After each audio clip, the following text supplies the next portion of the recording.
Assalamualaikum warahmatullahi wabarakatuh.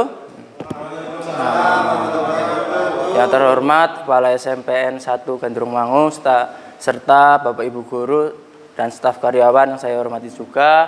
Pertama-tama mari kita panjatkan puja dan puji syukur kehadirat Allah Subhanahu wa taala yang telah memberikan kesehatan kepada kita dan kita bisa berkumpul di tempat ini dengan keadaan selamat. Terus di sini saya akan mempresentasikan tentang rencana tindak lanjut. Jadi sebelumnya adanya saya di sini itu untuk memberikan atau mengerjakan tugas yang saya lakukan terkait dengan PKG PJOK. Jadi PKG PJOK itu kebetulan saya adalah program pemerintah yang saya terpanggil. Nah, sekarang itu gelombang kedua. Yang gelombang pertama itu sudah selesai, yang gelombang kedua saya terpanggil. Alhamdulillah. Nah, di sini ada tugas yang berkaitan dengan rencana tindak lanjut, yaitu menggerakkan komunitas belajar, rancangan pembelajaran berbasis project, spot education model. Di sini saya akan melakukan lomba senam kreasi profil Pancasila antar kelas.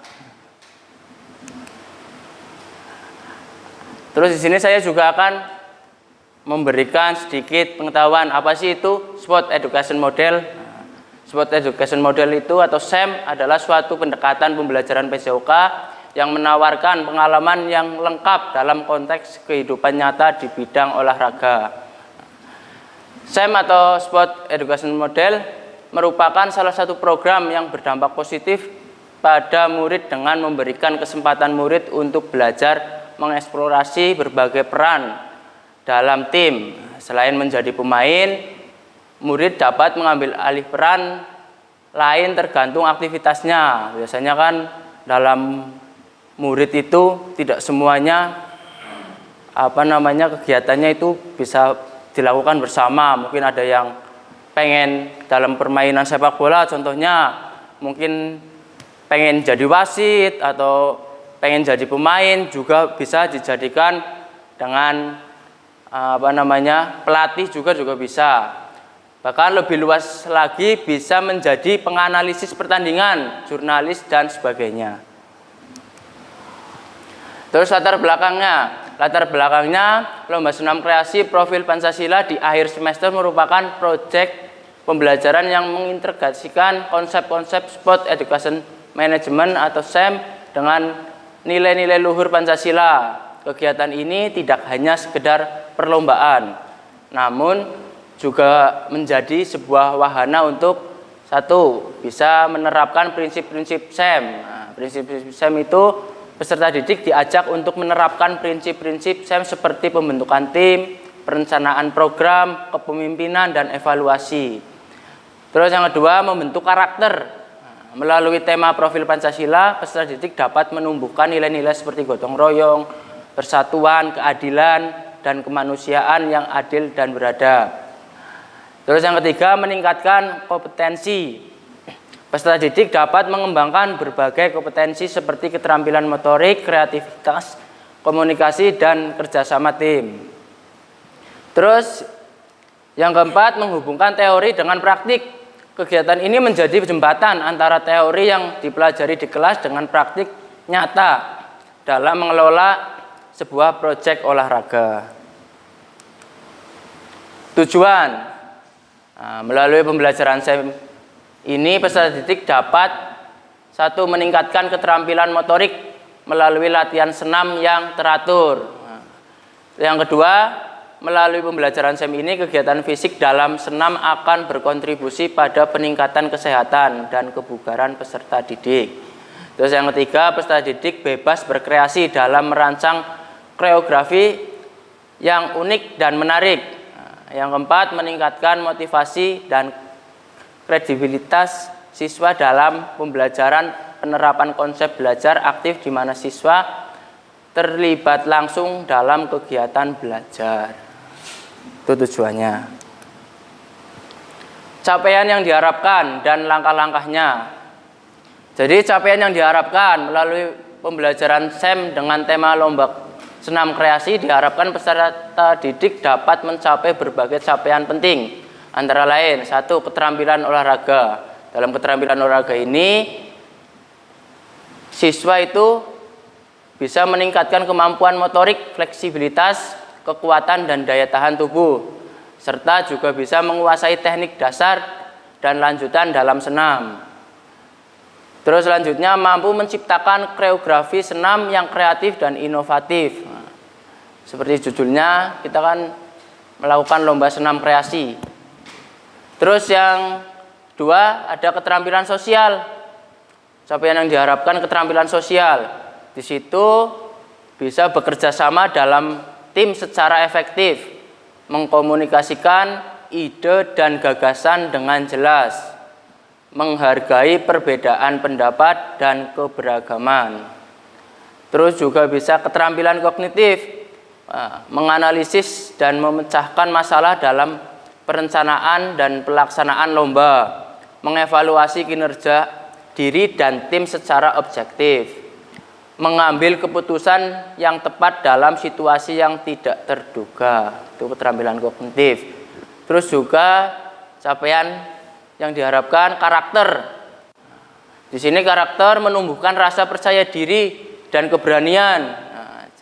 Terus juga mengembangkan sikap disiplin dan tanggung jawab, menanamkan nilai-nilai Pancasila melalui tema lomba. Terus juga pemahaman konsep SEM, memahami prinsip-prinsip dasar SEM seperti perencanaan, organisasi, kepemimpinan, dan evaluasi. Itu capaian yang diharapkan dan langkah-langkahnya. Terus langkah-langkah pembelajaran atau langkah-langkah yang akan dilakukan dalam perlombaan senam kreasi tersebut. Untuk mencapai capaian-capaian tersebut, berikut adalah langkah-langkah pembelajaran yang dapat dilakukan. Yang pertama itu, sebelum melaksanakan kegiatan pasti ada namanya pembentukan tim. Bagi peserta didik menjadi beberapa kelompok yang heterogen. Terus setiap kelompok memilih nama dan logo tim. Ini biar kreasi peserta didik juga terlihat di sini. Terus juga tentukan peran dan tanggung jawab masing-masing anggota tim. Terus yang kedua ada perencanaan. Perencanaan itu menentukan tema lomba senam yang sesuai dengan profil pelajar Pancasila. Terus yang kedua membuat jadwal latihan yang realistis. Rancangan geografi yang menarik dan sesuai dengan kemampuan anggota tim. Siapkan kostum dan perlengkapan yang dibutuhkan. Jadi biar anak-anak kreatif dan seragam, anak-anak juga memerlukan kostum dan perlengkapan. Terus susun anggaran jika diperlukan. Terus yang ketiga, pelaksanaan. Pelaksanaannya itu laksanakan latihan secara teratur dan konsisten. Jadi sebelum melakukan kegiatan itu ada kegiatan latihan dulu, biar ketika melakukan lomba itu sudah siap. Terus yang kedua, berikan umpan balik yang konstruktif kepada setiap anggota tim.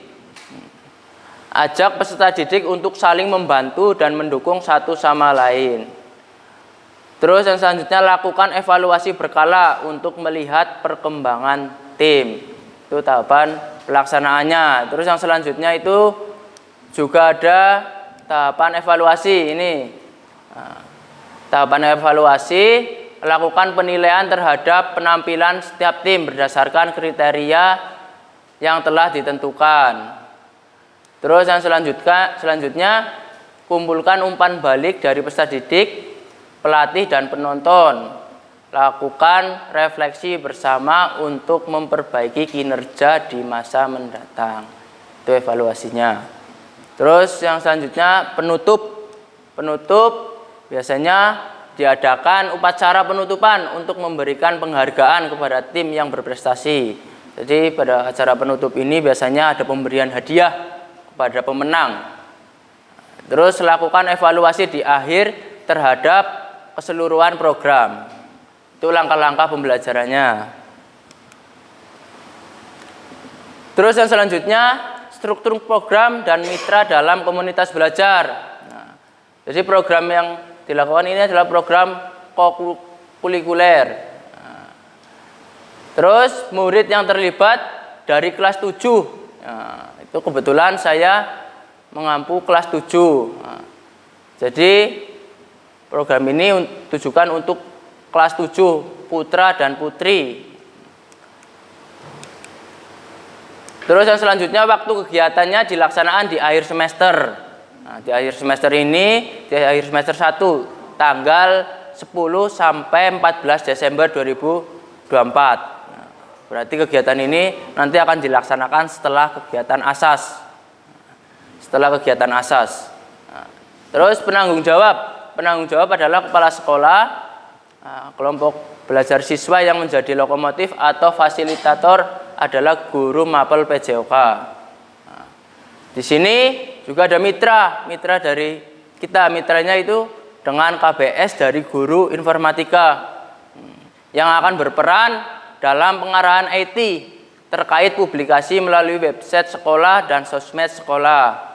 Mitra dengan wali kelas juga sebagai koordinator dengan masing-masing kelas, panitiaan, peserta, dan pihak lainnya yang terlibat berasal dari murid. Pernyataan tentang kapasitas yang dimiliki sekolah. Jadi di sini kapasitas yang dimiliki sekolah juga berperan penting karena untuk melaksanakan kegiatan tersebut ada aset manusianya. Aset manusia memiliki yaitu ada kepala sekolah, guru, dan tenaga kependidikan sesuai dengan kualifikasi akademik. Itu berjumlah 46 orang. Di sini. Terus ada aset finansial. Aset finansial itu biasanya kita bisa ngambil dari dana BOS, bisa kalau diperlukan. Kalau emang di sini bisa diperlukan. Terus juga murid kelas 7 yang berjumlah 256 orang. Masing-masing kelas akan mengirim perwakilannya sesuai minat dan bakatnya untuk menjadi panitia, peserta, juri, pelatih maupun penonton. Di situ terlibat seluruh murid. Terus yang selanjutnya ada sini sekolah memiliki halaman yang memadai atau ruangan untuk kegiatan. Memiliki ruangan lab komputer sebagai multimedia pendukung dalam membuat atau mendokumentasikan kegiatan. Sarana dan alat yang tersedia dalam pertandingan lomba. Itu pernyataan tentang kapasitas yang dimiliki di sekolah. Terus yang selanjutnya ada rencana evaluasi. Dalam tahapan implementasi pembelajaran SEM, masing-masing tahapan harus dievaluasi, yaitu evaluasi dan refleksi penerapan SEM dalam PJOK. Hal-hal yang harus dievaluasi yakni 1. Tujuan pembelajaran dengan meninjau ketercapaian tujuan pembelajaran dalam SEM. Umpan balik dari murid yakni dengan mengumpulkan pendapat peserta didik dari hasil refleksi. Yang ketiga, refleksi guru terhadap perencanaan, pelaksanaan, kegiatan, dan pengelolaan SEM. Evaluasi kinerja tim dalam pelaksanaan kolaborasi dalam pembelajaran SEM. Terus yang kelima, evaluasi manajemen kelas mengenai keaktifan peserta didik dalam pembelajaran SEM. Terus dalam kegiatan ini juga ada kemungkinan tantangan dan solusi. Kemungkinan tantangan ini biasanya itu berkaitan dengan hal-hal yang tidak terduga. Makanya kemungkinan tantangan ini 1. Pengelolaan waktu dapat mempengaruhi penyelenggaraan.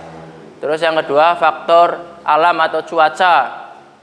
Yang ketiga, kesulitan dalam manajemen tim. Yang keempat, motivasi dari peserta lomba.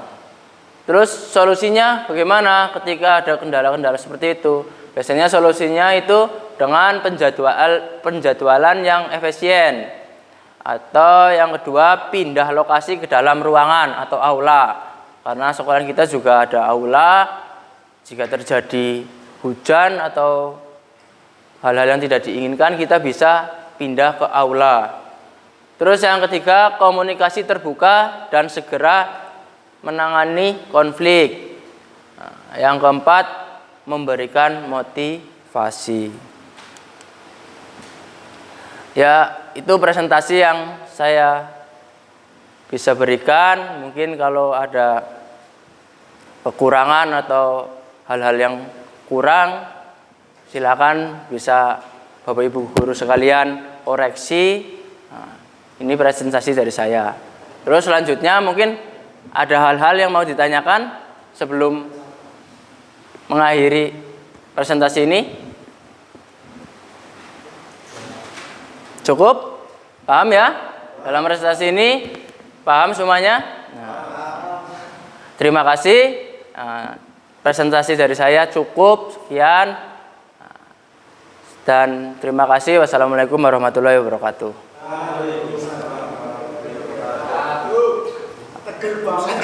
Hah?